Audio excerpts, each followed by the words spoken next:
Hello friends, आइए आज हम लोग इस वीडियो में सामान्य अध्ययन यानी इस वीडियो में हम लगभग 150 क्वेश्चन देखेंगे जो आगामी परीक्षाओं के लिए काफ़ी महत्वपूर्ण साबित होंगे। तो चलते हैं पहले क्वेश्चन की ओर। और पहला क्वेश्चन कह रहा है,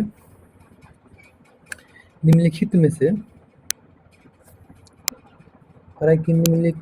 से कौन मूल भौतिक राशि है। बताना है कि इसमें से कौन मूल भौतिक राशि है। ठीक है,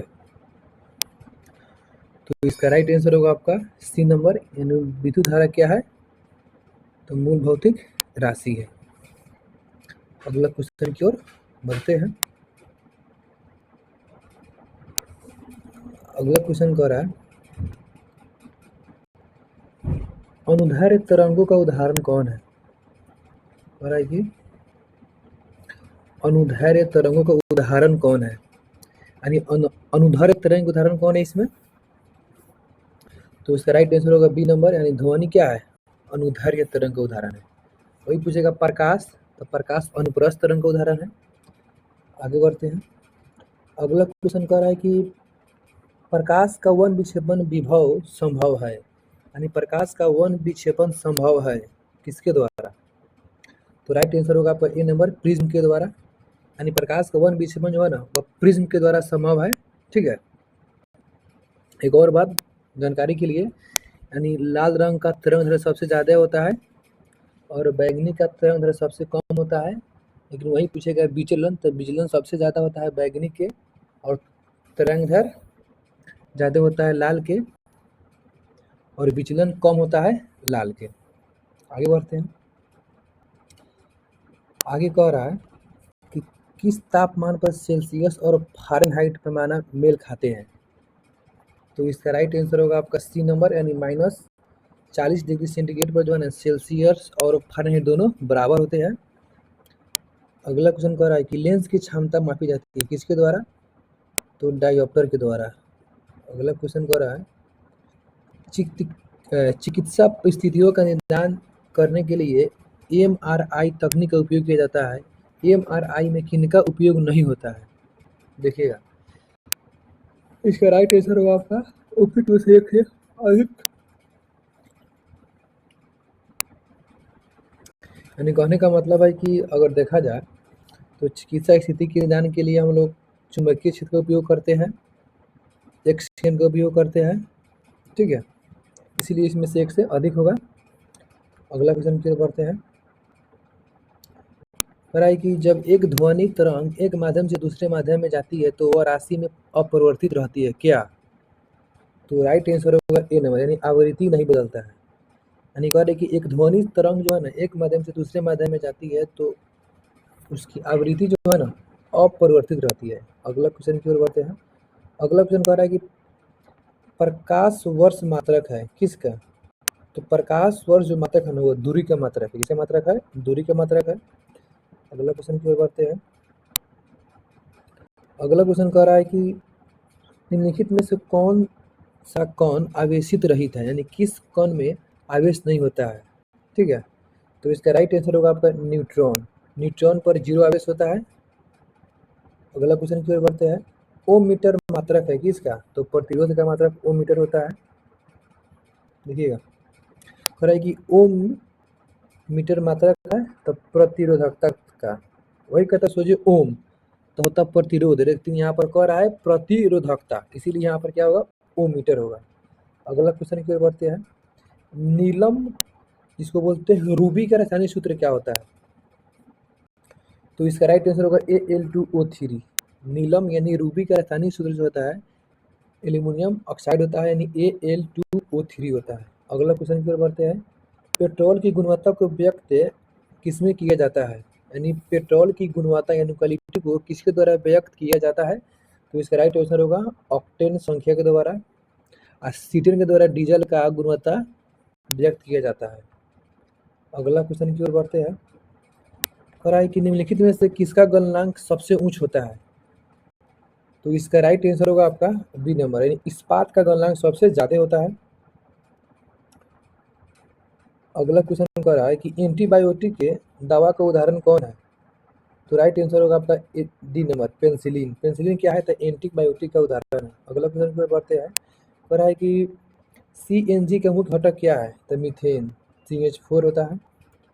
अगला क्वेश्चन की ओर बढ़ते हैं। अम्ल वर्षा के घटक कौन है? यानी अम्ल वर्षा के घटक कौन कौन है?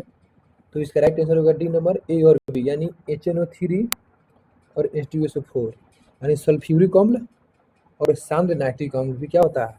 तो अम्ल वर्षा का घटक है। अगला क्वेश्चन की ओर बढ़ते हैं। भारी जल का सूत्र क्या होता है? तो भारी जल का सूत्र होता है D2O, यानी ड्यूटीरियम ऑक्साइड होता है। ठीक है, आगे बढ़ते हैं।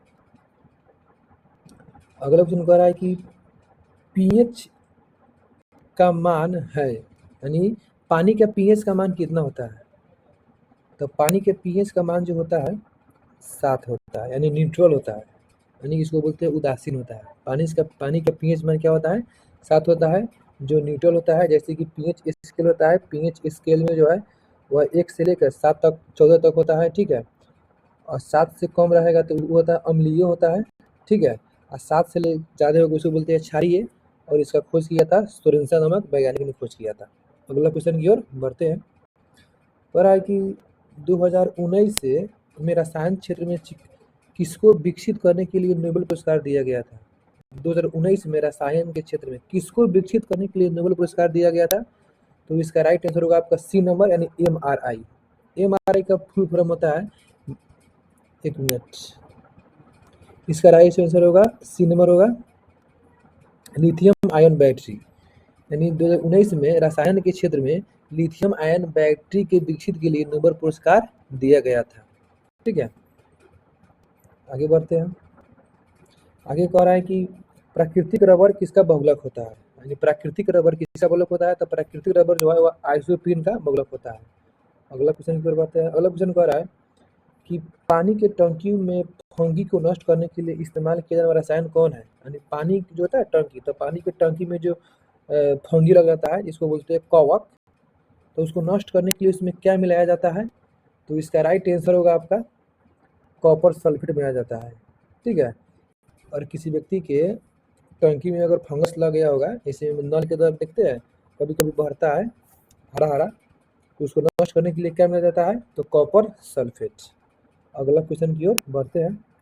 अगला क्वेश्चन कह रहा है कि निम्नलिखित में से कौन क्लोरोफिल का घटक नहीं है? तो इसका राइट आंसर होगा आपका ए नंबर, कैल्शियम जो है ना क्लोरोफिल का घटक नहीं है। यानी क्लोरोफिल में कैल्शियम नहीं पाया जाता है, लेकिन मैग्नीशियम, हाइड्रोजन, कार्बन यह होता है। कि पौधा में पानी पहुंचाया जाता है किसके द्वारा? तो पानी के द्वारा, इसीलिए जौ से जाइलम, यानी जाइलम के द्वारा पानी को पौधा में पहुंचाया जाता है। और फ्लोएम पूछेगा तो फ्लोएम का काम है क्या करता है? तो खाना को पहुंचाता है। अगला क्वेश्चन की ओर बढ़ते हैं। प्रकाश संश्लेषण के दौरान हरे पौधे अवशोषित करते हैं क्या? यानी प्रकाश संश्लेषण के दौरान हरे पौधे कौन सा गैस को अवशोषित करते हैं? तो इसका राइट आंसर होगा आपका डी नंबर, CO2 को अवशोषित करता है। जैसे कि आप लोग जानते हैं कि प्रकाश संश्लेषण के दौरान पेड़ पौधा जो है अपना खाना बनाने के लिए CO2, H2O, उसके बाद सूर्य के प्रकाश, क्लोरोफिल सब क्रिया करके ग्लूकोज बनाता है, और उस ग्लूकोज को कार्बोहाइड्रेट में तोड़ता है और स्टार्च के फॉर्म में जमा करता है और उत्पादक के रूप में O2 देता है। अगला क्वेश्चन की ओर बढ़ते हैं। कह रहा है कि ऑक्सीजन अनुपस्थिति में होती है, यानी ऑक्सीजन की अनुपस्थिति में क्या होता है? तो राइट आंसर होगा आपका केरोसिन, यानी केरोसिन जो है ना ऑक्सीजन की अनुपस्थिति में होती है। अगला क्वेश्चन की ओर बढ़ते हैं। अगला क्वेश्चन कह रहा है 26 नंबर देखिएगा।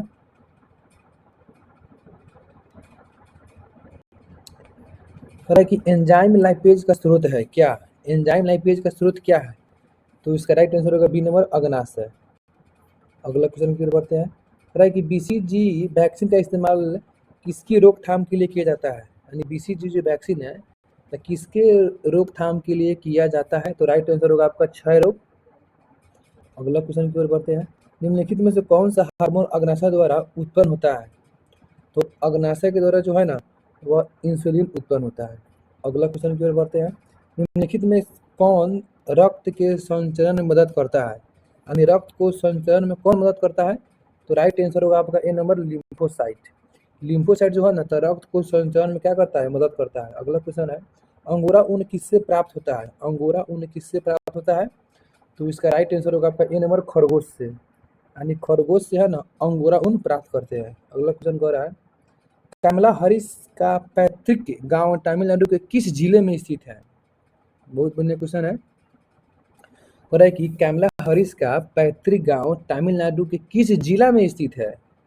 तो इसका राइट आंसर होगा आपका सी नंबर, तिरुवर। यानी कमला हरीश जो है वह तमिलनाडु राज्य से संबंधित है और उनका गांव जो है तिरुवर में है। अगला क्वेश्चन की ओर बढ़ते हैं, सलीम अलीम पक्षी वन कहाँ है? तो इसका राइट आंसर होगा आपका गोवा में है।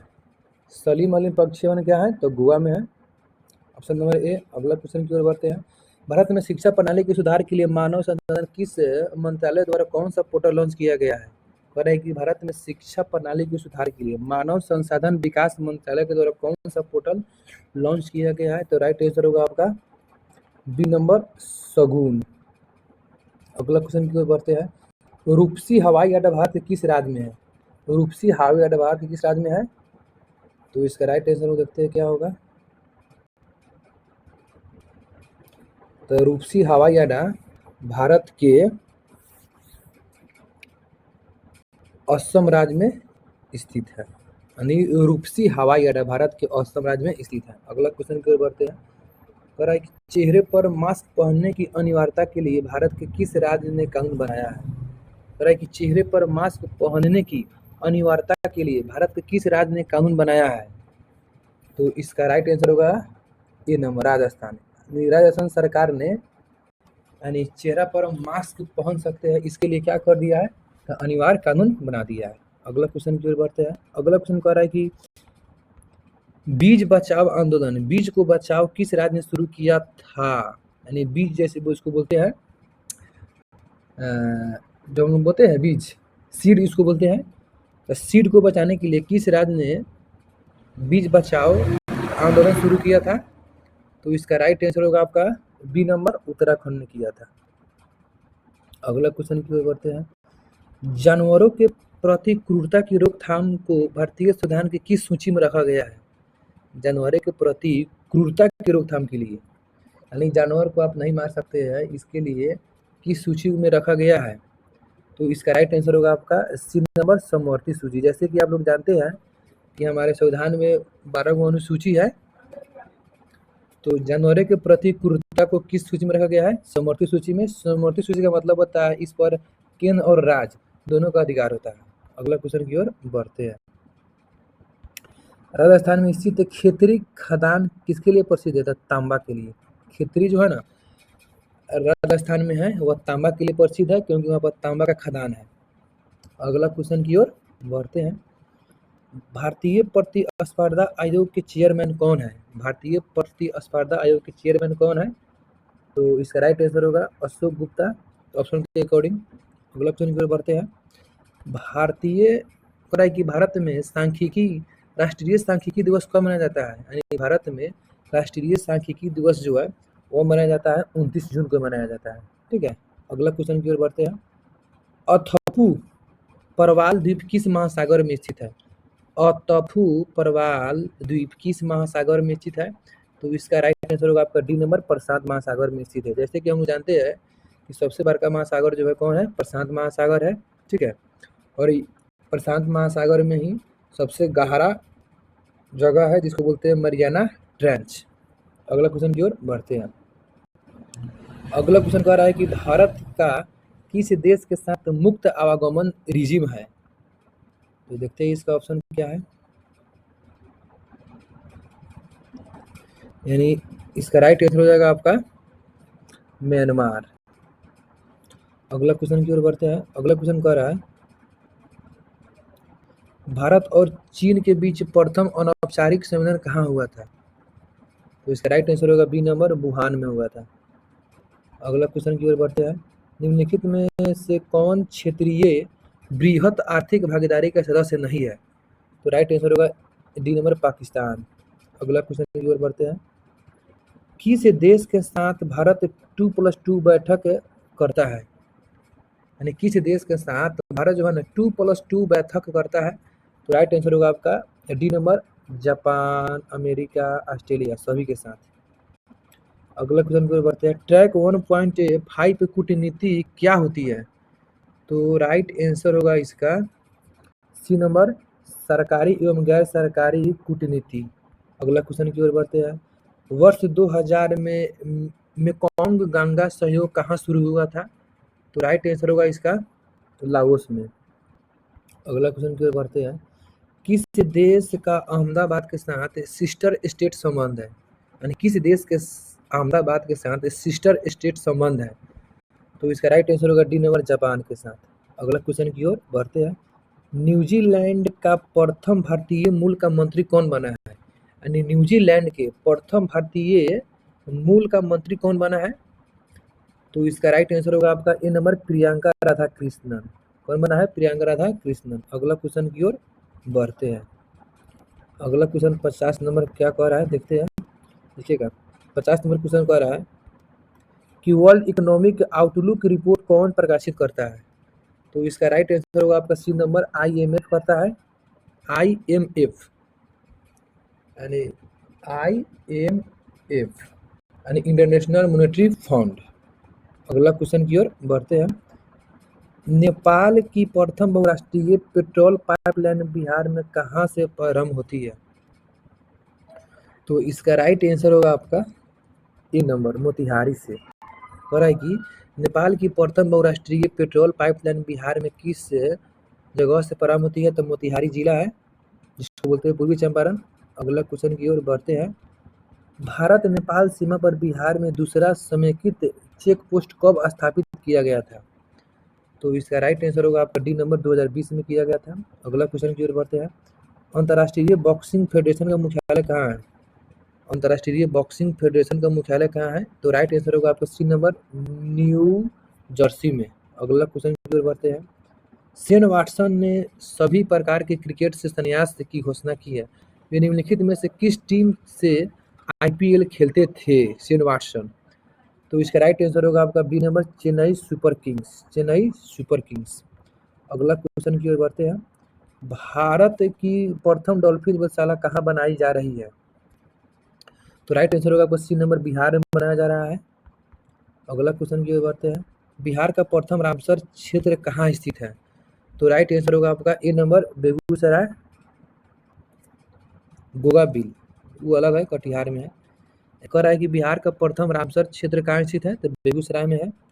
अभी बिहार में रामसर साइड 6 हो गया है, ठीक है।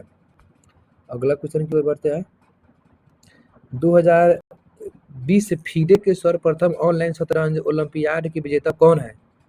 तो इसका राइट आंसर होगा आपका भारत और रूस। अगला क्वेश्चन की ओर बढ़ते हैं, अगला क्वेश्चन कह रहा है कि इटालियन ग्रैंड प्रिक्स 2020 के विजेता कौन है?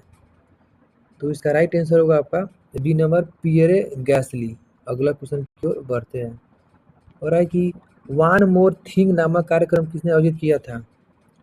तो इसका राइट आंसर होगा डी नंबर, एप्पल ने। अगला क्वेश्चन की ओर बढ़ते हैं, आई एम नो मसीहा के लेखक कौन है? तो इसका राइट आंसर होगा आपका बी नंबर, सोनू सूद, जो क्या है, एक बहुत ही बड़ा अभिनेता है। अगला क्वेश्चन की ओर बढ़ते हैं, प्रथम मानव जीवाश्म भारत के किस नदी घाटी से प्राप्त हुआ था?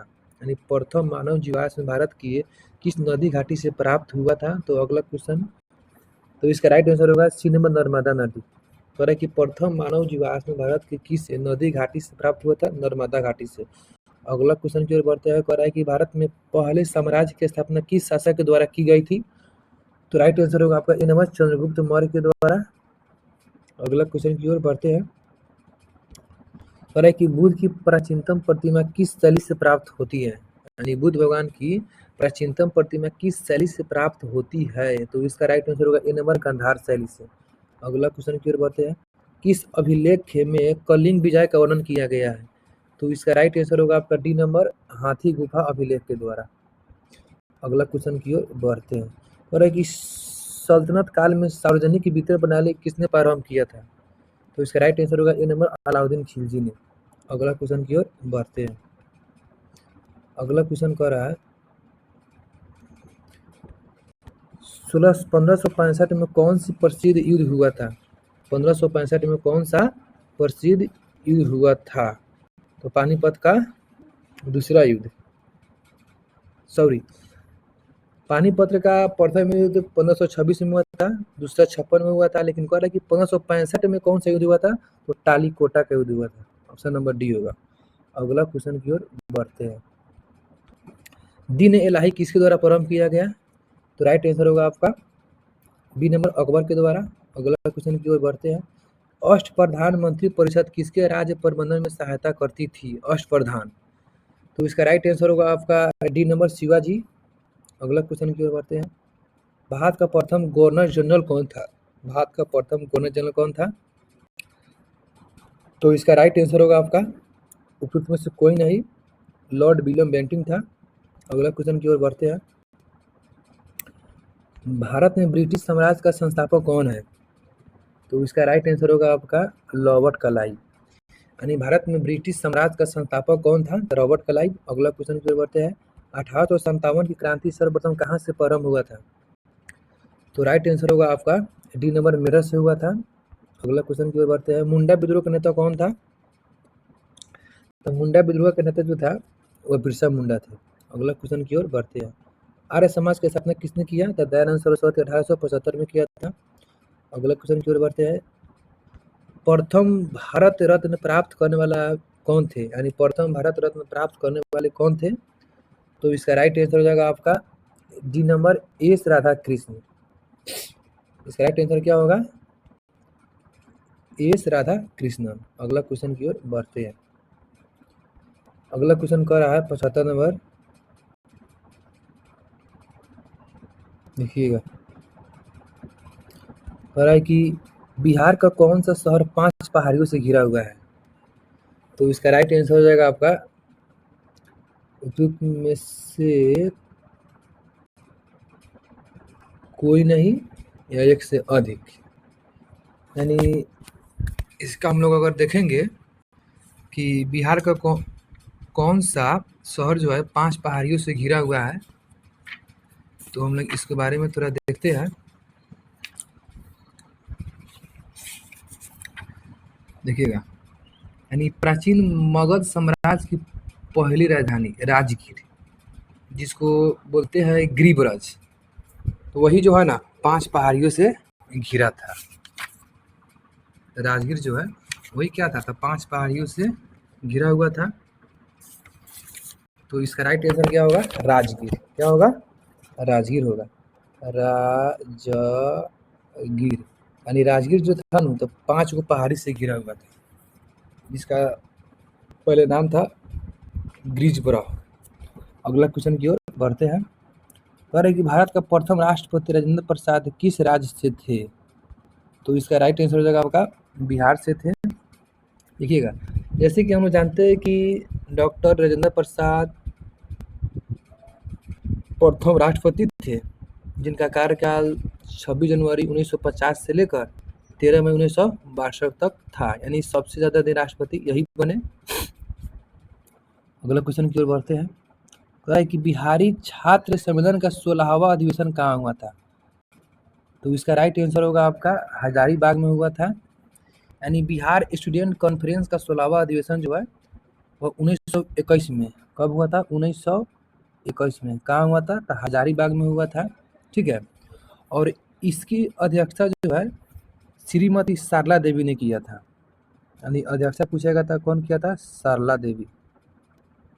सरला देवी क्या किए थे? अध्यक्षता। अध्यक्षता। अगला क्वेश्चन की ओर बढ़ते हैं। कह रहा है कि बिहार के चिरांद नामक पुरास्थल का प्राचीनतम संस्कृत क्या है? तो इसका राइट आंसर होगा आपका सी नंबर नौपाषाणी के संस्कृति। देखिएगा, यानी कह रहा है कि बिहार में जो है ना तो चिरांद से पुरास्थल का प्राचीनतम स्रोत मिला है, तो वह किस काल से है? तो नौपाषाणिक संस्कृति से है। देखिएगा, इसके बारे में थोड़ा जानते हैं। कह रहा है कि नौपाषाण युग के लोग पॉलिशदार पत्थर के औजार का उपयोग करते थे, लेकिन चिरांद में हड्डी के उपकरण पाए गए हैं जो हिरण के सींगों के बने हैं। आगे बढ़ते हैं।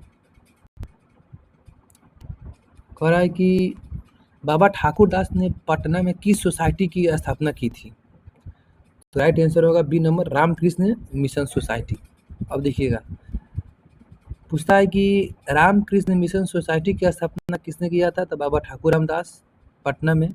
कब किया था? तो 1906 से 7, 1906 से 7, ठीक है, बस 0 है। अगले क्वेश्चन की ओर बढ़ते हैं। अगला क्वेश्चन कह रहा है कि स्वतंत्रता पश्चात बिहार का प्रथम राज्यपाल कौन था? तो इसका राइट आंसर होगा आपका सी नंबर, जय रामदास दौलत राम। ठीक है, यानी स्वतंत्रता के पश्चात बिहार का प्रथम राज्यपाल कौन बना? जय रामदास दौलत राम। ठीक है, जिनका कार्यकाल जो है 15 अगस्त 1947 से लेकर 11 जनवरी 1948 तक था। अगला क्वेश्चन की ओर बढ़ते हैं। और है कि उत्तरी अमेरिका में नियाग्रा जलप्रपात किन दो झीलों के बीच स्थित है? तो इसका राइट आंसर होगा आपका डी नंबर, ओंटारियो झील और इरी झील। कह रहा है कि नियाग्रा जलप्रपात जो है ना, जो उत्तरी अमेरिका में है, तो किस दो झीलों के बीच स्थित है? तो ओंटारियो झील और इरी झील। अगला क्वेश्चन की ओर बढ़ते हैं। अगला क्वेश्चन कह रहा है कि निम्नलिखित में से कौन सा बीमेल है? तो इसका राइट आंसर होगा ए नंबर, मसाई। यह मध्य अफ्रीका में नहीं है। ठीक है, यानी अगर देखा जाए इसका, तो मसाई क्या है? तो जनजाति का निवास स्थान है जो पूर्वी अफ्रीका में है। कहाँ है? पूर्वी अफ्रीका में है। मसाई क्या है? एक जनजाति है जो पूर्वी अफ्रीका में है। ठीक है, उसके बाद और इसके बारे में थोड़ा देखा जाए तो विक्टोरिया झील के पूरब की ओर यानी टांगानिका, केन्या और पूर्वी युगांडा की पठार क्षेत्र है। अगला क्वेश्चन की ओर बढ़ते हैं। निम्नलिखित में से कौन एक जर्मनी का कोयला क्षेत्र नहीं है? कह कि जर्मनी का कोयला क्षेत्र में से कौन नहीं है?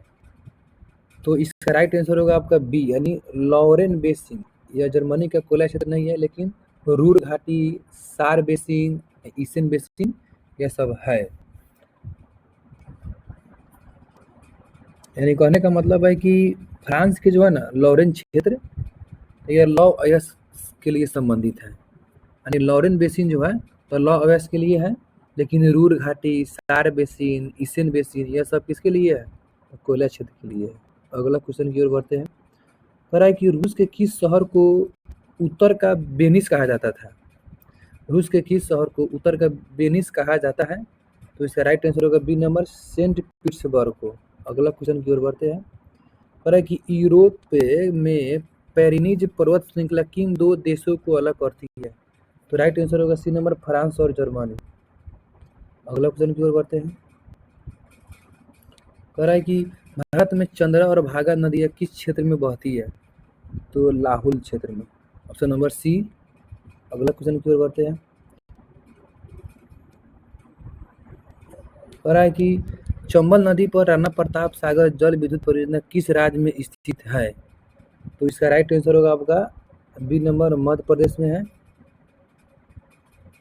सॉरी राजस्थान, लिखा है मध्य प्रदेश इसीलिए बोला गया है ऑप्शन नंबर ए, लेकिन इसका राइट आंसर होगा बी नंबर, यानी राजस्थान होगा। यानी चंबल नदी जो है राणा प्रताप सागर जल विद्युत परियोजना किस राज्य में है? तो राजस्थान में है। अगला क्वेश्चन की ओर बढ़ते हैं। कह रहा है कि भरमौर जनजातीय किस क्षेत्र में स्थित है? यानी भरमौर जनजातीय क्षेत्र किस राज्य में स्थित है? तो इसका राइट आंसर होगा आपका बी नंबर, हिमाचल प्रदेश में स्थित है। अगला क्वेश्चन की ओर बढ़ते हैं। कह रहा है कि जवाहरलाल नेहरू बंदरगाह किस राज्य में स्थित है? जवाहरलाल नेहरू बंदरगाह जो है वो आपका स्थित है महाराष्ट्र में स्थित है। कहाँ है? महाराष्ट्र में स्थित है।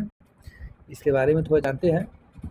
देखिएगा, जवाहरलाल नेहरू बंदरगाह जो है ना, पहले इस बंदरगाह को नाहवा सेवा के नाम से जाना जाता था, लेकिन इसका नाम जो है जवाहरलाल नेहरू बंदरगाह रख दिया गया है। और यह भारत का सबसे बड़ा कृत्रिम बंदरगाह है। यानी पूछेगा कि भारत का सबसे बड़ा कृत्रिम बंदरगाह कौन है, वही बोलेंगे जवाहरलाल नेहरू बंदरगाह, जो महाराष्ट्र में है। इसका पूरा नाम क्या था? नाहवा सेवा। अगला क्वेश्चन की ओर बढ़ते हैं। अगला क्वेश्चन कह रहा है कि निम्नलिखित में से भारत का कौन सा राज्य तांबे का सबसे बड़ा उत्पादक है? तो इसका राइट आंसर होगा आपका ए नंबर, मध्य प्रदेश। अगला क्वेश्चन की ओर बढ़ते हैं। कश्मीर में पहलगाम किस नदी के किनारे बसा है? कश्मीर में जो पहलगाम है किस नदी के किनारे बसा हुआ है? तो लिदर नदी के किनारे। अगला क्वेश्चन की ओर बढ़ते हैं। अगला क्वेश्चन कह रहा है कि दंडकारण्य क्षेत्र किस राज्य में स्थित है? तो इसका राइट आंसर होगा आपका ई नंबर, यानी दंडकारण्य का पठार जो है ना छत्तीसगढ़ में स्थित है। उड़ीसा, तेलंगाना, आंध्र प्रदेश में फैला हुआ है। यानी कहने का मतलब है कि दंडकारण्य का क्षेत्र जो है ना तो उड़ीसा में भी है, छत्तीसगढ़ में भी है, उसके बाद आंध्र प्रदेश में भी है और तेलंगाना में भी है। इसीलिए इसका आंसर होगा उपयुक्त में से एक से अधिक होगा। अगला क्वेश्चन की ओर बढ़ते हैं। पढ़ाई कि निम्नलिखित में से कौन सा मवेशी नस्ल राजस्थान को नहीं है? तो इसका राइट आंसर होगा आपका ई नंबर। अब देखते हैं। राठी जो है ना, राठी जो है वो राजस्थान का है, ठीक है। उसके बाद थार पारकर, तो थार पारकर जो है पाकिस्तान का है। उसके बाद हलीकर, तो हलीकर जो है कर्नाटक का है। मेवाती जो है वह कहाँ किसका है? तो उत्तर प्रदेश का है। इसीलिए इसका आंसर क्या होगा? ई नंबर। अगला क्वेश्चन की ओर बढ़ते हैं। कह रहा है कि 2011 में बिहार के कितने जिले में 10 लाख से कम जनसंख्या थी? तो ऑप्शन नंबर 3, यानी 2011 में बिहार के 3 गो जिले में है ना 10 लाख से कम जनसंख्या थी। तो कौन कौन है? तो शेखपुरा, सीवर, अरवल। अगला क्वेश्चन की ओर बढ़ते हैं। बिहार में निम्नलिखित में से किस अनाज का प्रति हेक्टेयर उत्पादन सबसे अधिक है? तो राइट आंसर होगा आपका सी नंबर, मक्का का। अगला क्वेश्चन की ओर बढ़ते हैं। बिहार में मछली उत्पादन करने वाले अग्रणी जिले कौन है? तो राइट आंसर होगा आपका बी नंबर, मधुबनी और दरभंगा। अगला क्वेश्चन की ओर बढ़ते हैं। कह रहा है कि उत्पादन क्षेत्र की दृष्टि से बिहार में शीर्षक क्षेत्र रैंकिंग की दालें कौन सी है? तो मसूर और चना, मसूर और चना। अगला क्वेश्चन की ओर बढ़ते हैं। देखिएगा, अगला क्वेश्चन कह रहा है क्वेश्चन नंबर 98, बिहार में गन्ना उत्पादन में अग्रणी जिला कौन है? तो राइट आंसर होगा ए नंबर, पश्चिम चंपारण। अगला क्वेश्चन की ओर बढ़ते हैं। बिहार के किस जिले में सबसे अधिक नहर सिंचित क्षेत्र है? तो ऑप्शन नंबर सी, रोहतास। अगला क्वेश्चन की ओर बढ़ते हैं। बिहार के जिले कौन से हैं जिनमें 2001 और 2011 में क्रमशः सबसे कम ग्रामीण महिला साक्षरता दर थी? तो इसका राइट आंसर होगा आपका डी नंबर, किशनगंज और सहरसा। अगला क्वेश्चन की ओर बढ़ते हैं। कह रहा है कि भारतीय राष्ट्रीय कांग्रेस के द्वितीय मुस्लिम अध्यक्ष कौन थे? तो इसका राइट आंसर होगा आपका सी नंबर, रहमतुल्लाह मोहम्मद साइनी, रहमतुल्लाह मोहम्मद साइनी। लेकिन प्रथम पूछेगा तो बदरुद्दीन तैयब जी थे, ठीक है। बदरुद्दीन तैयब जी थे, जो मद्रास में हुआ था, यानी कांग्रेस का प्रथम अध्यक्ष कहाँ हुआ था? मद्रास में हुआ था, 1887 में हुआ था। उसका अध्यक्ष कौन थे? बदरुद्दीन तैयब जी। लेकिन दूसरे मुस्लिम अध्यक्ष जो थे एम रहमतुल्लाह साइनी थे और इसकी अध्यक्षता जो है कलकत्ता में हुआ था। अगला क्वेश्चन की ओर बढ़ते हैं। संविधान सभा की प्रथम बैठक कब हुआ था? तो 9 दिसंबर 1946 में, और इसमें डॉक्टर सचिदानंद सिन्हा जी को अस्थायी अध्यक्ष बनाया गया था। अगला क्वेश्चन की ओर बढ़ते हैं। बोले कि भारत के राष्ट्रपति के निर्वाचन मंडल में कौन कौन सम्मिलित होते हैं? देखिएगा, इसका राइट आंसर होगा आपका डी नंबर, यानी संसद के दोनों सदनों के सभी निर्वाचित सदस्य एवं विधानसभाओं के सभी निर्वाचित सदस्य, यानी विधान परिषद नहीं होता है, यानी संसद के दोनों सदनों के सभी निर्वाचित सदस्य, यानी लोकसभा और राज्यसभा के सभी निर्वाचित सदस्य, और केवल विधानसभा के सभी निर्वाचित सदस्य शामिल होता है राष्ट्रपति के निर्वाचन मंत्रिमंडल में। अगला क्वेश्चन की ओर बढ़ते हैं। कह रहा है कि भारतीय संविधान के अनुच्छेद 110 के अनुसार धन विधेयक की परिभाषा में क्या सम्मिलित है? तो इसका राइट आंसर होगा आपका, देखते हैं, ई नंबर, यानी कहने का मतलब है कि संविधान के अनुच्छेद 110 के अनुसार धन विद्या की परिभाषा में अगर देखा जाए तो इसका आंसर होगा आपका ई नंबर, यानी 110 कहता है धन विधेयक। तो धन विधेयक जो है ना केवल लोकसभा में ही प्रस्तुत किया जाता है। अगला क्वेश्चन की ओर बढ़ते हैं। अरे कि इंद्र साहनी बनाम भारत संघ मुकदमे में सर्वोच्च न्यायालय का निर्णय किस विषय में संबंधित है? तो ऑप्शन नंबर ए यानी नौकरी, सरकारी नौकरियों में अन्य पिछड़ा वर्ग का आरक्षण। यानी इंदिरा साहनी बनाम भारत संघ मुकदमा जो सर्वोच्च न्यायालय का निर्णय किस विषय से संबंधित था? तो सरकारी नौकरियों में अन्य पिछड़ा वर्ग का आरक्षण। अगला क्वेश्चन की ओर बढ़ते हैं। अगला क्वेश्चन कह रहा है कि भारत के किसी दल को राष्ट्रीय दल बनने हेतु चुनाव में कम से कम कितना प्रतिशत वोट प्राप्त करना होना चाहिए? देखिएगा, इसका राइट आंसर होगा आपका डी नंबर, यानी 4 या अधिक राज्यों में वैध वोट का 6%। यानी कह रहा है कि अगर भारत में किसी दल को राष्ट्रीय दल बनाने हेतु चुनाव में कम से कम कितना प्रतिशत वोट प्राप्त होना चाहिए? तो 4 या अधिक राज्यों में वैध वोट का 6%। अगला क्वेश्चन की ओर बढ़ते हैं। अगला क्वेश्चन कह रहा है कि कटौती प्रस्ताव जो है ना, इसका उद्देश्य क्या होता है? कटौती प्रस्ताव का उद्देश्य क्या होता है? तो इसका राइट आंसर होगा आपका ए नंबर, सरकार की नीतियों पर नियंत्रण करना। कटौती प्रस्ताव का उद्देश्य होता है सरकार की नीतियों पर क्या करना? नियंत्रण करना। अगला क्वेश्चन कह रहा है कि सूची 1 को सूची 2 से मिलाना है। बताना है कि ग्राम पंचायत का संबंध, यानी ग्राम पंचायत गठन किसमें है? तो ग्राम पंचायत गठन देखा जाए तो अनुच्छेद 40 में है, यानी इसका यह हो जाएगा। समान आचार संहिता हो जाएगा 44, इसको बोलते हैं कॉमन सिविल कोड। इसके बाद कृषि एवं पशुपालन हो जाएगा आपका अनुच्छेद हो जाएगा 48। न्यायपालिका व कार्यपालिका का पृथकीकरण ये हो जाएगा अनुच्छेद 50 में हो जाएगा। और अंतर्राष्ट्रीय शांति हो जाएगा 51 में हो जाएगा। यानी ऑप्शन नंबर इसका देखा जाए तो हो जाएगा बी। क्या हो जाएगा? ऑप्शन नंबर बी हो जाएगा। अगला क्वेश्चन की ओर बढ़ते हैं। कह रहा है कि निम्नलिखित में से किस संवैधानिक संशोधन अधिनियम द्वारा मंत्रिपरिषद की संख्या लोकसभा के कुल सदस्यों के 15% की सीमा तक निर्धारित की गई है? यानी कहने का मतलब है कि कौन सा संविधान संशोधन हुआ जिसमें लोकसभा के कुल सदस्यों के 15% की सीमा तक निर्धारण की गई है? किसका? तो मंत्रिपरिषद का।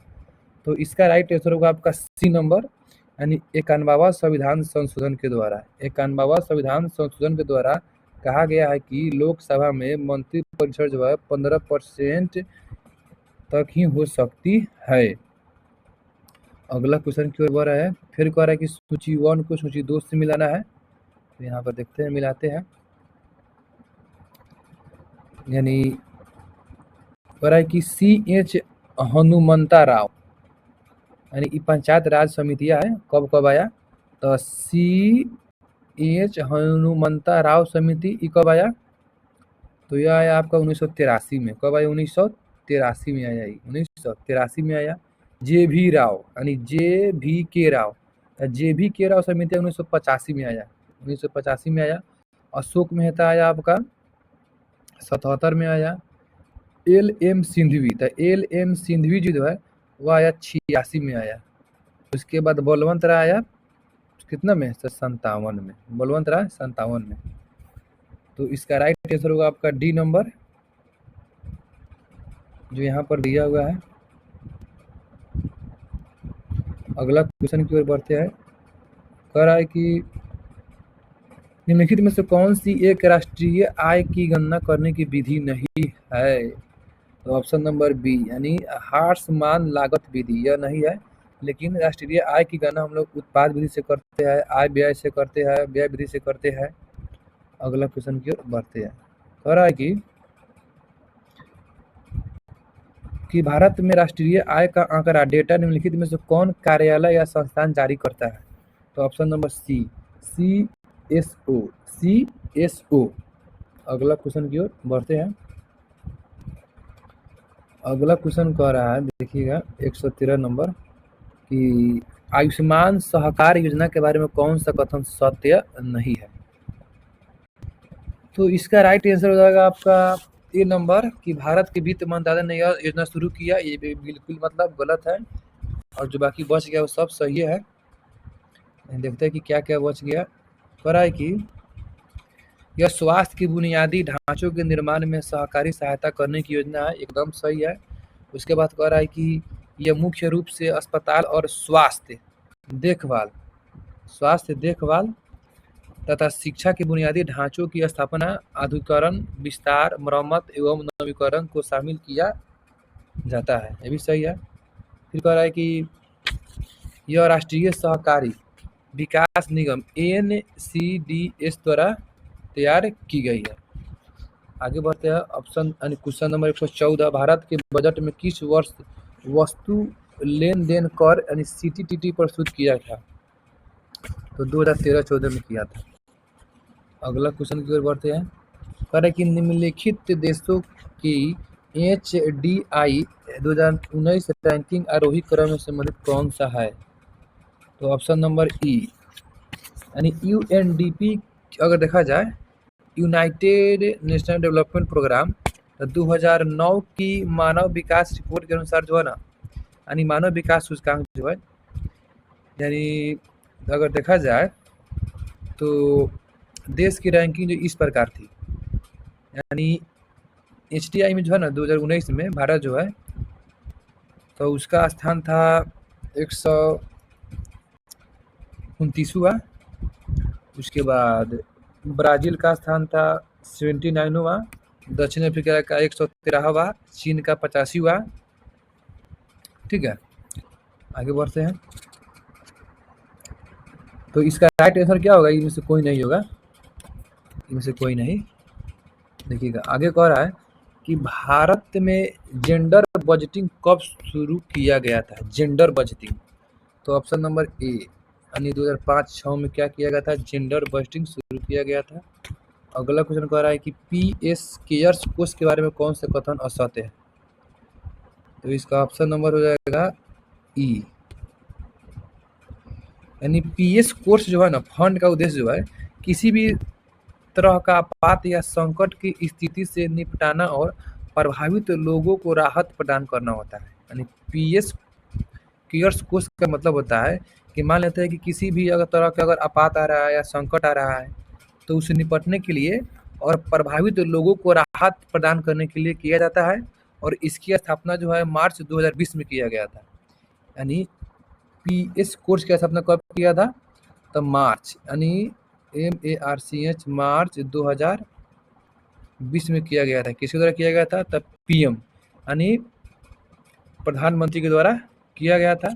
और इसमें कैरिज फंड का पदेन अध्यक्ष और रक्षा मंत्री, गृह मंत्री, वित्त मंत्री, निधि पदेन के क्या होते हैं, तो ट्रस्टी होते हैं। यानी ट्रस्टी नियुक्त किया गया कोई भी व्यक्ति निःशुल्क रूप से कार्य करेगा। इस कोष में पूरी तरह से व्यक्तियों, संगठनों में स्वैच्छिक योगदान होता है। इस कोष को कोई बजटीय सहायता नहीं मिलती है। यानी इसका ऑप्शन नंबर हो जाएगा ई। अगला क्वेश्चन कह रहा है कि भारत के राज्यों को वर्ष 2018 से 19 के उत्पादन के सही आरोही क्रम में क्या करना है, तो लगाना है।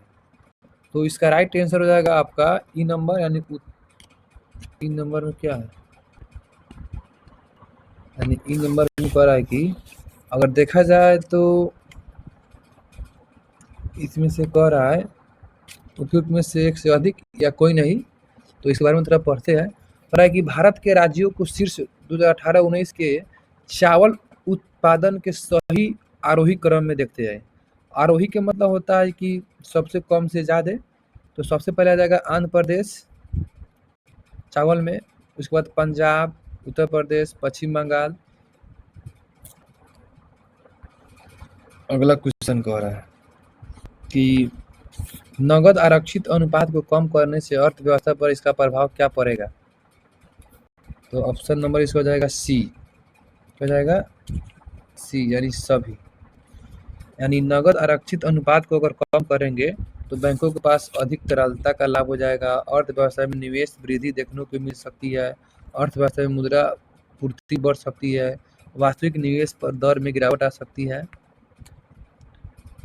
आगे कह रहा है कि भारतीय रिजर्व बैंक के अनुसार 2018-19 में भारत के विदेशी मुद्रा भंडार का कुल मूल्य क्या था? तो इसका राइट आंसर हो जाएगा डी, यानी 41, क्या बोल देंगे इसको, 4,12,871 मिलियन अमेरिकी डॉलर। यानी 2018-19 में है ना, तब भारत की विदेशी मुद्रा भंडार जो था कितना था? 4,12,871 मिलियन अमेरिकी डॉलर था। अगला क्वेश्चन की ओर बढ़ते हैं कि 15वें वित्त आयोग की सिफारिश पर केंद्रीय करों में विभाज्य पूल में बिहार का हिस्सा कितना है? तो 10.06%। अगला क्वेश्चन की ओर बढ़ते हैं, कह रहे हैं कि बिहार अर्थव्यवस्था विकास की दर 2018-19 में स्थिर कीमतों में पर क्या थी? तो इसका राइट आंसर होगा आपका में से कोई नहीं या अधिक। इसके बारे में थोड़ा जानते हैं। कह रहा है कि बिहार आर्थिक सर्वेक्षण 2020-21 के अनुसार बिहार की अर्थव्यवस्था वृद्धि जो था ना, सकल राज्य घरेलू उत्पाद, इसको बोलते हैं GSDP की वृद्धि दर 10.98 थी। कितना थी? 10.98% था, और ऑप्शन में नहीं है, इसीलिए उसमें से कोई नहीं होगा। अगला क्वेश्चन की ओर बढ़ते हैं। कह रहा है कि बिहार राज्य के सकल राज्य मूल्य वर्धित, इसको बोलते हैं GSVA में कृषि और संबंध क्षेत्र का योगदान वित्तीय वर्ष 2017-18 में क्या था? तो इसका राइट आंसर हो जाएगा आपका ई नंबर। इसके बारे में थोड़ा भी पढ़ते हैं। कह रहा है कि 17-18 में जो था ना, तो 21.6% था, 21.6%, और ऑप्शन में नहीं है, इसीलिए में से कोई नहीं होगा। कह रहा है कि 2019 में बिहार राज्य में बिजली क्षमता का उपलब्धता क्या थी? यानी 2019 में बिहार राज्य में बिजली क्षमता का उपलब्धता क्या थी? तो 4767 मेगावाट। अगला क्वेश्चन की ओर बढ़ते हैं। अगला क्वेश्चन कह रहा है कि किस खाद्यान्न उत्पादन के लिए बिहार को कृषि कर्मण पुरस्कार 2017-18 मिला? तो ऑप्शन नंबर सी, गेहूं के लिए। अगला क्वेश्चन के बारे में जानते हैं। कह रहा है कि 1902 में लॉर्ड कर्जन ने 2 भारतीय सदस्यों को सम्मिलित करते हुए एक विश्वविद्यालय गठित किया। वे कौन थे? वो 2 व्यक्ति कौन थे? तो वे 2 व्यक्ति थे सैयद हुसैन बिलग्रामी और न्यायमूर्ति गुरुदास बनर्जी। कौन कौन थे? तो सैयद हुसैन बिलग्रामी और न्यायमूर्ति गुरुदास बनर्जी थे।